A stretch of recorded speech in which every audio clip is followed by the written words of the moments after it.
कहते हैं इसको, अपने आप नहीं कार्य होता। कुछ लोग अपने आप ही भजन बंदगी में लगे रहते हैं, पूजा पाठ में लगे रहते हैं। गुरु बिन माला फेरते, गुरु बिन करते दान। जो गुरु की शरण में जाए बिना जब तक दान करते हैं, उनका वो सारा कार्य किया कराया व्यर्थ हो जाता है। इसलिए गुरु की शरणागत आना जरूरी है। आत्मबोध भी तो गुरु कृपा से ही होगा। एक आदमी मेला देखने के लिए गया और पुराने समय में खरीदारी मेलों में ही होती थी, बाजार इतने नहीं थे, दूर दूर तक शहर दूरी दूरी पर था। मेला घूम रहा है वो। कुछ समय पहले उसकी शादी हुई है, महीना हुआ होगा विवाह हुए। उसने देखा दर्पण वाले की दुकान है वहां, उसे पता नहीं था दर्पण है, आईना है, शीशा है। और जब वहां से गुजरा, उसे अपने जैसा नजर आया उसमें कोई, उसको देखते ही प्रसन्न हो गया, हाथ जोड़े और भाई साहब कैसे हो। दर्पण में भी प्रतिबिंब नजर आया, हाथ जोड़े हुए कोई मुस्कुरा रहा है, बहुत अच्छा लगा उसको। पहले ऐसी चीज नहीं देखी थी, बहुत साल पहली बात है। दर्पण उस समय आम नहीं था। और आदमी क्या मुंह देखेगा, आदमी को क्या दर्पण की आवश्यकता। आज भी देखो आप, बहुत से ऐसे उठे, मुंह पे हाथ घुमाया और चल दिए काम पर। काम से लौट करके आए, हाथ मुंह धुला, खाना खाया रजाई में। बहुत होंगे ऐसे जिन्हें शीशा अपना चेहरा देखे हुए, आईना देखे हुए काफी समय हो जाता होगा। और हाँ, उस समय जब ये करते हैं ना ये, तो उस समय तो आपका आवश्यकता पड़ती होगी। और जैसे महाराज जी बैठे हैं ना, तो वो भी आवश्यकता नहीं है। ये तो चलो कोई बात नहीं, 6 महीना ही हो जाए, कोई दिक्कत नहीं है उसमें। आदमी है, युवा है, और आजकल के नौजवान है, वो तो बेचारे चलो कोई बात नहीं, फोन में ही ले रहे हैं, सेल्फी ले लो, पता चल जाएगा कि घर क्या हो रखा है, उसी में जानकारी मिल जाती है सारी। दर्पण की आवश्यकता ही नहीं है। तो दर्पण उस समय आम नहीं था। आईना जो राजे महाराजे थे वो लोग प्रयोग करते थे, बड़े लोग प्रयोग करते थे। और वो एक मजदूर है, आम व्यक्ति है, पुराने समय की बात है, अपना भी वो चेहरा उसने नहीं देखा था कभी ऐसे। और जब उसने देखा कि कोई सामने है और मेरी उम्र वाला ही है, दुकानदार से कहा, अरे एक बात बताओ, ये भाई साहब कितने के दिए हैं। दुकानदार ने सोचा ये अभिज्ञ है, इसका मतलब, और मुझे क्या मतलब, भाई साहब कह करके लिए या बहन जी कह करके लिए, मुझे तो अपना सामान बेचने से मतलब है।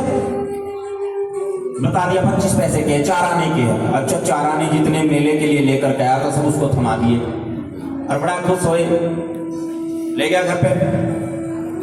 एक बैठक होती थी पहले, बैठक में पुरुष लोग ही बैठते थे, आना जाना रहता था वहां पर। और महिलाओं के लिए उसे कहते थे जनाना, जनाना वो अलग रहता था माहौल। बैठक में उसको दर्पण को लगाया और कपड़ा ढक दिया उस पर, कोई और ना देखे।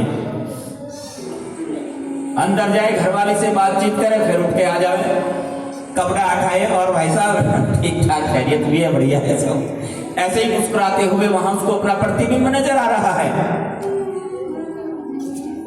जब 3-4 दिन तक यही घटना चली और जो नई नवेली जो दुल्हन थी, जिसको आए हुए थोड़ा समय हुआ था घर में, उसने सोचा पहले तो मुझे छोड़कर जाता नहीं था ये ऐसे, अब बार बार उठ के कहां जा रहा है, क्या प्रोग्राम चल रहा है इसका। उसके मन में संदेह हो गया और संदेह हुआ, वो बाहर गया और वो भी उठ करके आई और बैठक में आकर के जब वो कपड़ा हटाया और उसमें एक नवयुवती नजर आ रही है। अच्छा, मेरी सोच तेरी वजह से आता है, मेरे घर वाले को लुभा लिया तूने, मेरे आदमी को बिगाड़ दिया, बहुत बेकार है ये तो, इसीलिए बार बार उठ के आता है अंदर से बाहर।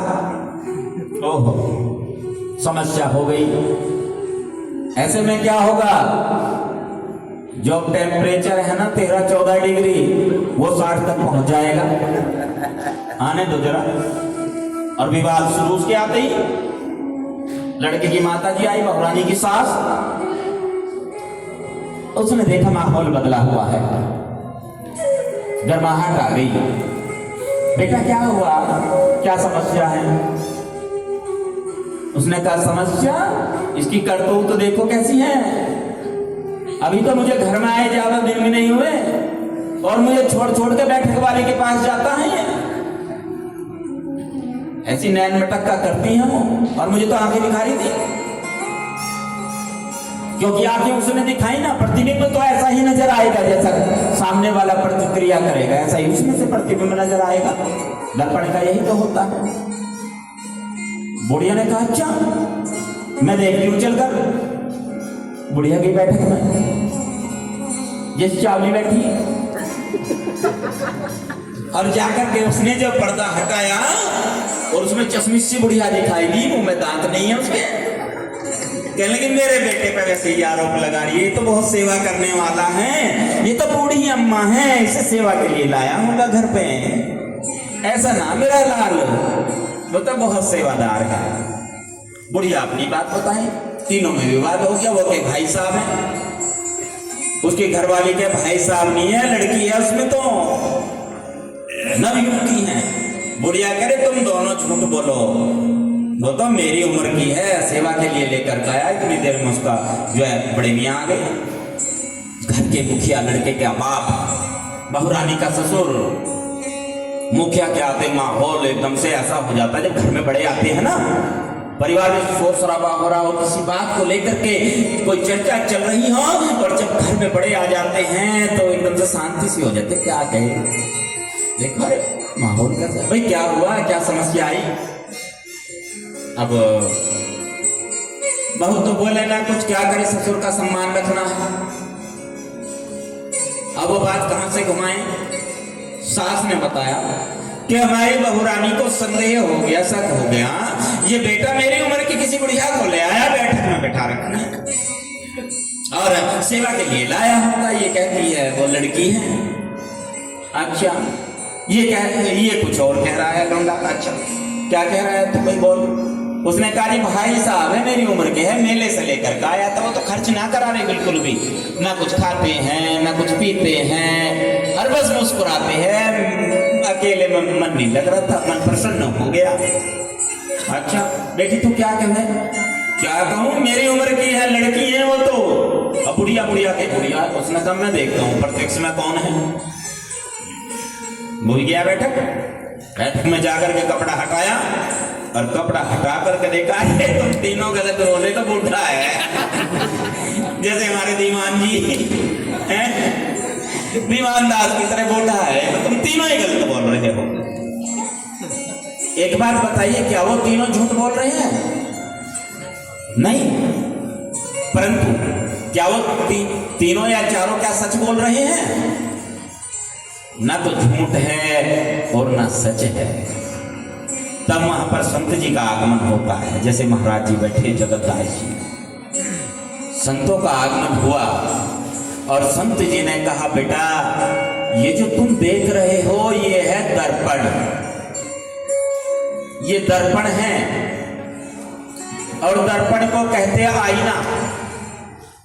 आईना भी कहते हैं ना इसको, आईना। बस इसके सामने खड़े होकर मना कर दो कि मैं कुछ हूं ही नहीं, मैं कुछ नहीं हूं। जो आप देख रहे हो इसमें वो आपका प्रतिबिंब है, ये कोई अन्य नहीं है, ये कोई दूसरा नहीं है जिसके लिए तुम विवाद कर रही हो, ये कोई दूसरा नहीं है जिसे तुम बाहर ढूंढते फिर रहे हो, ये तुम्हारा ही प्रतिबिंब है, और इसका जो वास्तविक रूप है वो तुम्हारे खुद के अंदर है। अंतर्मुखी हो जाइए। अच्छा आपने दर्पण देखा होगा, दीवार पे लगाते हैं ना उसको, दीवार पे टंगाते हैं, और दर्पण में चेहरा देखने के लिए आपको दुनिया से मुंह मोड़ना पड़ता है। तभी तो आप अपने आप से रूबरू होते हो, अपना प्रतिबिंब आपको तभी तो नजर आएगा ना। आप दुनिया से मुंह मोड़कर दर्पण की ओर आपने मुंह किया तो आपको अपना चेहरा, आपके हाव भाव वो नजर आने लगे। यदि अपने आप से मिलना है या उससे मिलना है, उससे मिलना है तो भी दुनिया से विमुख होना होगा, बाहरी क्रियाकलापों को छोड़ना होगा। चुगली, निंदा, मान बढ़ाई, ईर्ष्या, राग, द्वेष, अहंकार, सारी चीजों को छोड़ करके मुंह मोड़ करके उसकी तरफ मुंह करे, तभी आपको नजर आएगा कुछ, वैसे नहीं नजर आएगा, गड़बड़ हो जाएगा काम। और ये जो लेप चढ़ा रखे हैं ना अपने ऊपर बहुत सारे, ये सारे लेप भी गड़बड़ करते हैं। एक उर्दू शायर हुए हैं गालिब, उन्होंने बात कही, 2 पंक्ति में लिखी है, गालिब ता उम्र यही भूल करता रहा,